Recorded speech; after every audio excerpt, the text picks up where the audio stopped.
केंद्रीय मंत्री स्मृति ईरानी रामपुर में महिला सम्मेलन में शिरकत करने पहुंचे। आपको बता दें कि जहां पर उन्होंने केंद्र और प्रदेश सरकार के कार्यों के बारे में जनता को अवगत कराया और साथ ही कांग्रेस पर जमकर निशाना साधा। तो वहीं इस दौरान अखिल भारतीय कांग्रेस कमेटी के राष्ट्रीय प्रवक्ता अलका लांबा ने स्मृति ईरानी के दौरे को निराशाजनक बताया है। उन्होंने कहा कि केंद्रीय मंत्री हिमाचल आई तो जनता उम्मीद कर रही थी कि उनके हित के बारे में कोई बात की जाएगी, लेकिन ऐसा नहीं हुआ। उन्होंने कहा कि स्मृति ईरानी का भाषण अपनी सरकार पर बात करने से ज्यादा कांग्रेस का विरोध करने पर केंद्रित था।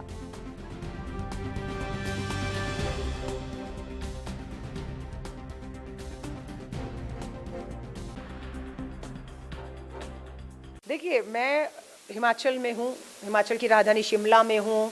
पूरा भाषण सुना इस उम्मीद के साथ कि कल जो सवाल उनसे पूछे गए थे कि क्या सिलेंडर के दाम, उज्ज्वला योजना के तहत मिले सिलेंडर के दाम जो 1100 पहुंच गए हैं वो कम होंगे या नहीं, हाँ या ना, स्मृति ईरानी जवाब दो।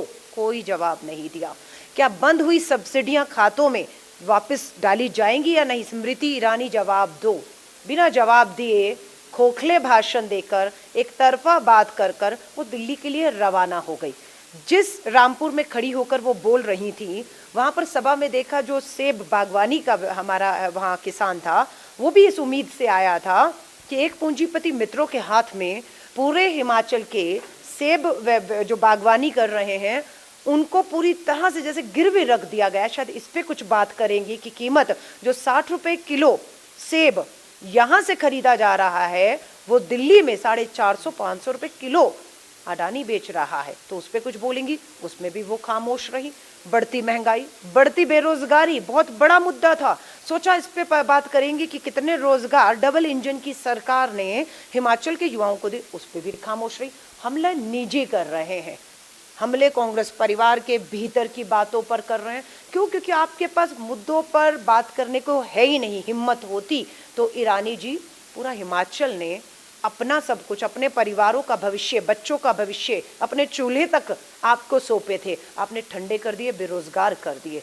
बेहतर होता आप हिमाचल के उन परिवारों की चिंता करती जिन परिवारों ने आपको डबल इंजन की सरकार बनाकर सत्ता में बिठाया है। लेकिन आप उन परिवारों की चिंता ना करके आप कांग्रेस के हाथों, जैसे उपचुनाव में भारी हार हुई मंडी लोकसभा 3 विधानसभा में, उस हार को देखकर इतना बौखला गई हैं कि आपका भाषण पूरी तरह से मुद्दों पर नहीं था, सिर्फ कांग्रेस पे हमले में चला गया।